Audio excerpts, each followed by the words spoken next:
Hey friends, it's Melvin. Thanks for tuning into this episode. Here's just a few quick things I wanted to notify you guys about before we get started. First up, very soon, new episodes will be releasing Wednesday mornings rather than Tuesday. So don't panic if you don't see a new episode on Tuesday. Just wait a little longer and you'll see it in your feed. Second, we've introduced a mailbag. Check those show notes and toward the bottom you'll see a mailbag link. You'll then be able to text us any questions you might have about movies, the movie industry, or any movie/Christian related questions you might have. Then we'll respond in a future episode, so send us your questions now. Up next, Patreon polls, which are available to Patreon supporters at the $3 tier or higher, have been updated. Supporters can now suggest films or shows to be reviewed at the end of each month. The two most liked submissions will become the options for the Patreon poll, so if you want to hear us talk about your favorite movie or show, join our Patreon and start campaigning. And lastly, whether you're a new or longtime listener, please consider writing a review or rating the Cinematic Doctrine podcast on iTunes and Spotify. Apart from financially supporting on Patreon, these are the two most helpful ways to support the show. And that's it. Enjoy the episode. Hey, it's Melvin again. When we recorded for Dear Evan Hansen, we recorded over 2 hours of content, and then Daniel had more thoughts, so he recorded them for this segment here.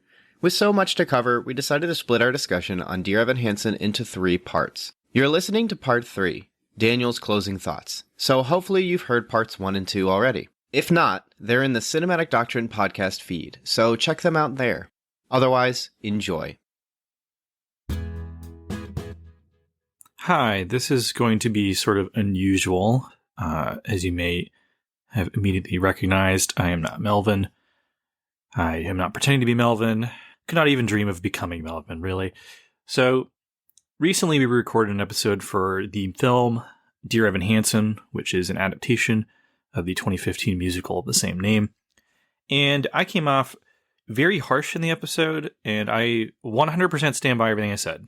But I feel like there are a lot of things that I said sort of offhand that I'm not comfortable with them sitting out there and not being explained. And as I'm recording this, the episode hasn't debuted yet or anything. I've just been thinking about it, and I want to really fully explain my feelings on why certain things about the film bothered me so much, especially because, like I said, these are issues that are near and dear to my heart. And I'm not going to get into my personal history or anything like that. It's been mentioned so often on the podcast that if the show is popular enough to have like in-jokes and memes and things, I'm sure I had mental illness quote from Dan, or at this point Melvin as well, would probably be on a t-shirt or something. But that's not the only reason the show struck such a negative film struck such a negative chord with me. It really bothered me deeply on some things. The first deals with Evan Hansen, the character himself. Now, part of why I felt so comfortable just throwing this character under the bus, well, first off, he's fictional. This is not a real person who is really struggling with issues. And he actually deviates very far from, in theory, who the character is quote-unquote inspired by. As we mentioned in the episode, this whole film was in musical were inspired by an instance where someone at one of the writers' schools tragically passed away, and people started to sort of overemphasize or even invent how close they were to this person, which in and of itself is an interesting thing to write a story about. There's actually been quite a few real life instances of this, where people try and place themselves as being Holocaust survivors or 9/11 survivors or something like that. However, Evan is not one of these people that really exists. He is made up for the movie, which, reason one, I'm comfortable making fun of him. But perish the thought, just because a character is not real, if the character, for example, had something like Down syndrome, or if they were bluntly stated to be severely autistic, or if they were said to have some sort of specific mental illness of some kind, I certainly would be much more sympathetic, and potentially even celebratory, depending on how they performed the character and wrote the character. In Evan's instance, he has movie mental illness. He does not have specific symptoms of any kind. What he does have seems to change from scene to scene. He is awkward in conversations initially, and then as the movie goes along, he is fine. He miraculously recovers throughout the film. All the things he has from one scene where he's fumbling his note cards and trying to give a speech. He avoids, direct eye contact. He doesn't really talk to people. He gets really sweaty in social situations. He has the beginnings of what might seem to be panic disorders. Really, he just has an amalgam of things the writers had seen people in other movies and television shows who are said to have mental illness or be neurodivergent have. And so the situations just change depending on what the scene that needs to have him do. I am very comfortable criticizing this character because he doesn't have anything. And you could read into the story. Again, gets into the problem with the movie itself. But the way they write it is I think it's supposed to imply that, he gets more confidence, things goes on. But literally the first sequence in which he suddenly can speak totally fine is in the initial scene where he begins to really lie about his relationship with Connor, which sort of goes into one of my second thing that really bothers me with this character, which is Evan is a character who is fully aware of what he's doing. Like, he understands what he's doing is wrong. And at any point, he could totally stop. The first scene we see him where he, early on, he can't even talk to Zoe. Naruto runs away from her. And then later, when he's at the dinner scene, he initially wants to tell them that this whole thing's misunderstanding. And then in the moment, he backs off and then begins to just lie completely and fabricate an entire story where he and Connor were running through the forest together and frolicking and what have you. He initially is fumbling his words. He's a little nervous, which is okay, fine. Maybe he's social anxiety.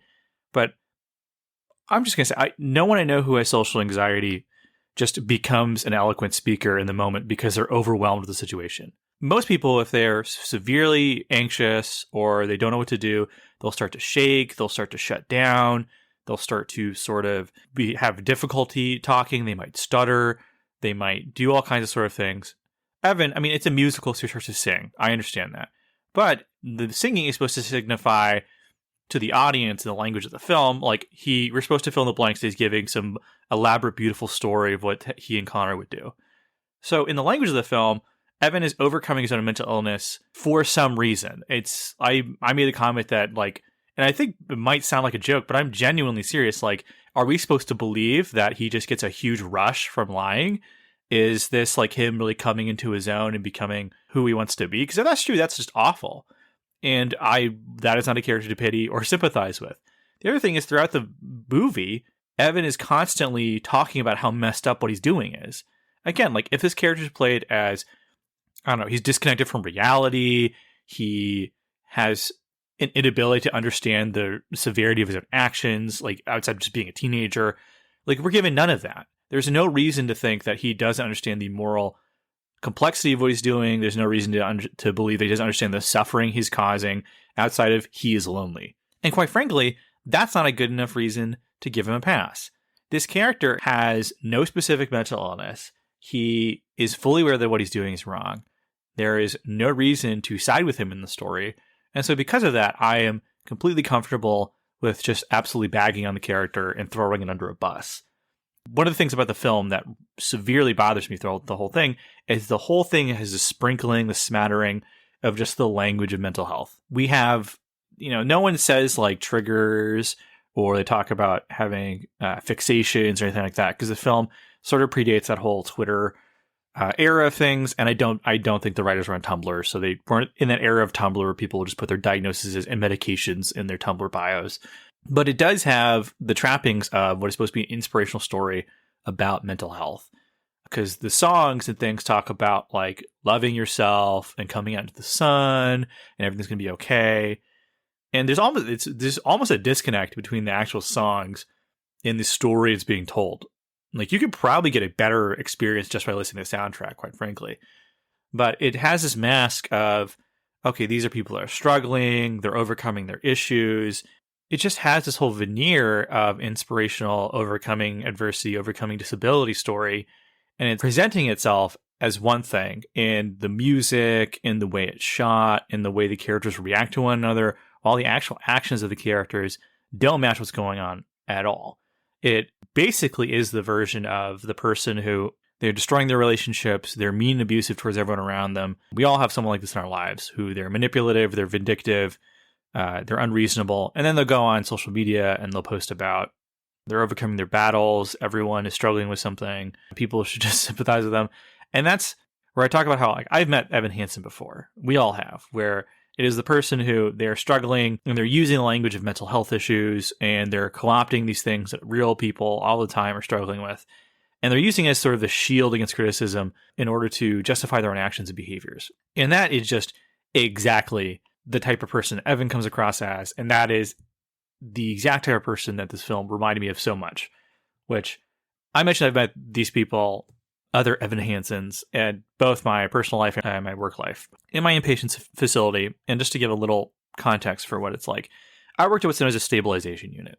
And what that is if you go to the emergency room and say that you're thinking of hurting yourself, or if, you're wandering in a parking lot, or you wander into someone else's house, you don't know where you are, and they call the cops, or if you attempt to take your own life and paramedics arrive in time, you get sent to me. In theory, what the unit is supposed to be is, and we would have anywhere between 12 to 30 patients, is you come in, you stay for 1 to 3 weeks, sometimes a month, if you're somebody with a very specific diagnosis, like if you have very severe OCD, or there's a specific specialist that you are being transferred to. And the idea is we help get you at a baseline. We try different types of med combinations to try and get you to be lucid and able to understand what's going on. Try and sort of solve the immediate presenting symptoms before you go on to where you should go. So some sort of outpatient program or a specific facility that specializes in whatever you're struggling with. And we saw thousands upon thousands upon thousands of patients. Goodness, actually, now I'm thinking about it. An incalculable number of people would come in. Sometimes patients would just be there for a few days. Sometimes come in for a few weeks. To paint everything with an extremely broad brush, you could cut up our patients into 4 basic, I guess you call it categories. The first is somebody who just has a general mental illness. They come in because they're very depressed, or they're having suicidal ideation, or some other thing. They come in, maybe they're not initially receptive to treatment because they're so lost in themselves, right? They're super depressed, they're super anxious, they just are not ready. We'd work with them and get them to a place where they're able to get treatment.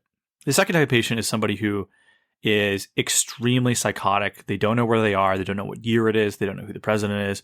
They don't know who I am. They don't know who their family is. And this is either someone who's going through a manic episode, their schizophrenia is acting up really bad.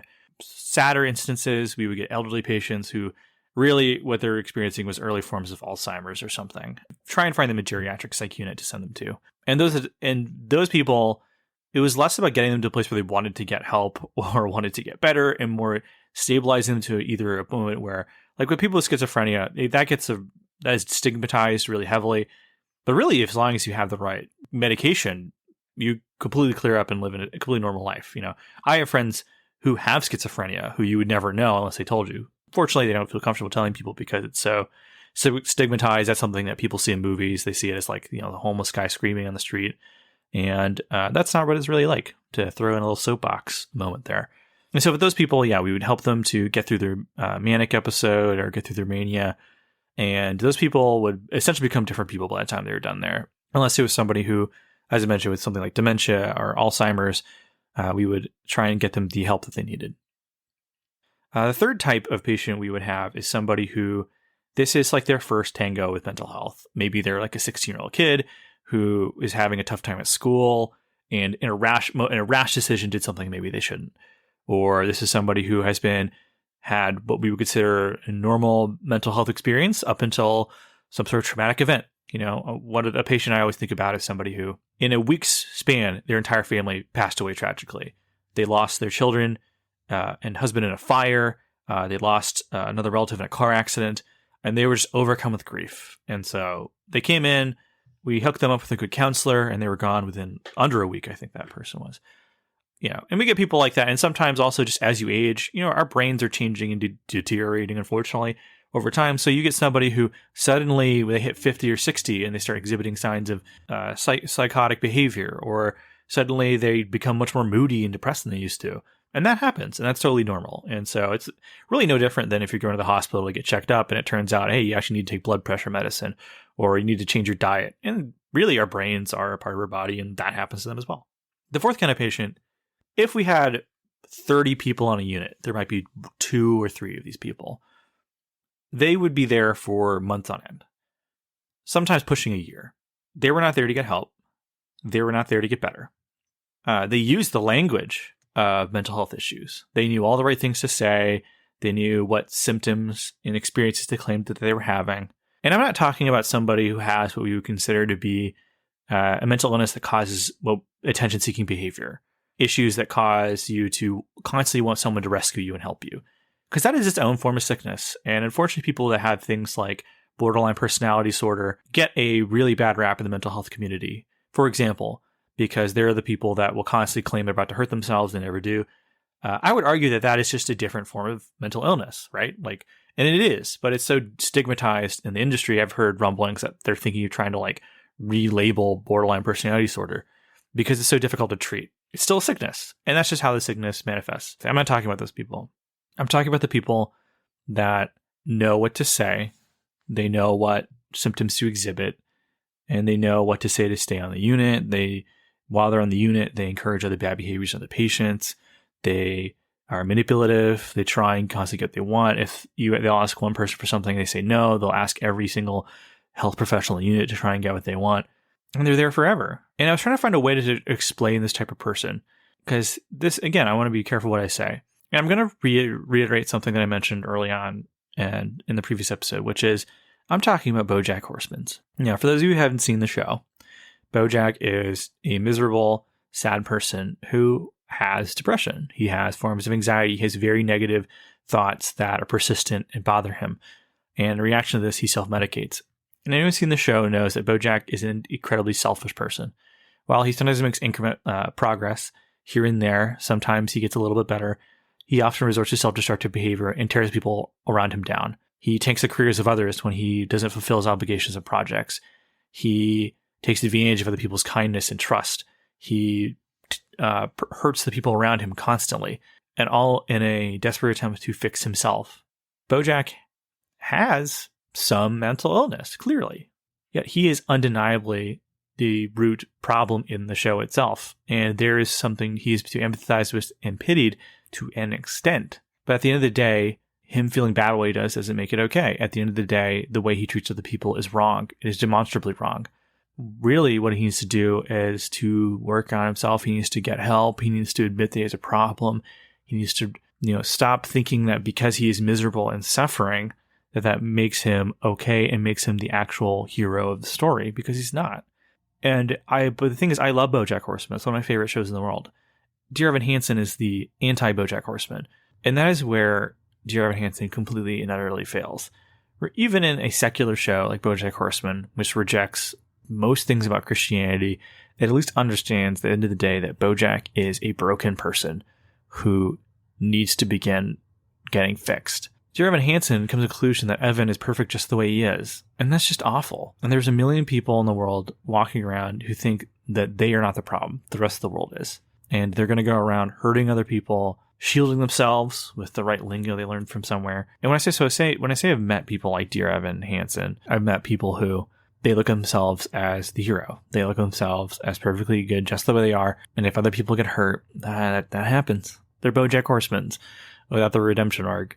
They think that it's okay if they keep hurting other people, that it's okay if they do just awful things as long as they feel regretful about it, or as long as they acknowledge the things they do are wrong, or as long as they just keep plugging away and learn to look to a brighter tomorrow without looking at the destruction in their wake. I fully believe in forgiveness, obviously. I fully believe in grace, and I believe that some of that has to come from the Lord. The problem is that Evan does not come to a place where he seeks true forgiveness. I fully believe it should be extended, and I think you should forgive people if they don't ask for it. But if you are the protagonist of our story, and you want me to like you or see you as a hero, then Evan needs to come to a place where he wants to, be redeemed. Again, going on Instagram Live and saying, yeah, I made that up. It rings a little hollow, doesn't it? I don't know. That's just my feelings on that. I wanted to make sure I cleared the air a little bit, because it's not that I dislike stories that have imperfect protagonists, or I don't think characters should always be punished for what they do. But I think in an instance where you are dealing with important subject matter and topics, where I'm being asked to feel a certain way about a character and everything in my bones is telling me to react a different way, then it's going to be a little weird. Maybe this will be put up on the regular feed. I'm not sure. I'm going to try and do a bit of my own editing. Melvin does all the editing. He makes the logos. He runs the website. He does a ton of stuff. So thank you for supporting us, especially given that, like I said, Melvin, who works a full-time job, does all the editing and does all like the logos and stuff, and he does that on his own more or less for free. And I also have like a full-time job, and so it really means a lot that you guys have been giving us money on Patreon, you've been tweeting at us, that you've been listening to the show, and hopefully this leads to good conversation about mental health issues. I'm always down to talk about them because I've lived it and worked it for several years now. I mean, this is starting to run a little long, but I think the way we talk about mental health has become so bizarre because of, again, the way internet culture really uses it. As long as you say something not 100% truthful, you're gaslighting. Or if you say something borderline upsetting, it's triggering. And speaking as someone who's seen people actually get triggered in a controlled setting of a hospital unit, or I myself have probably had experiences like that, yeah, it's a little not cool to see people take very serious things and use them to talk about online arguments. So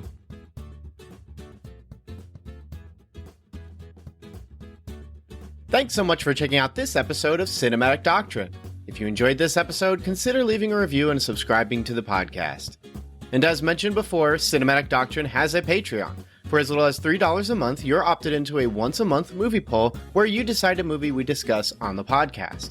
There are other unique benefits that come with supporting the podcast, so be sure to check that out at patreon.com/Cinematic Doctrine. A special shout out to those who support at the Art House Theater tier on Patreon. Thank you so much, Mom, Dad, Melanie, Shirleyan, and Thomas. You guys are the best, and your continued monetary support is greatly appreciated. Until next time, stay cool.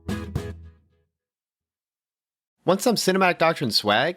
You're in luck! We've got 3-inch Cinematic Doctrine logo stickers exclusive for Patreon supporters. Perfect for your travel mug or laptop. Head over to patreon.com/Cinematic Doctrine, link in the show notes, and choose the Independent Theater tier. Doing so will net you other perks too. But let's be real, the podcast stickers are the coolest perk. So get yourself some podcast stickers by supporting on Patreon.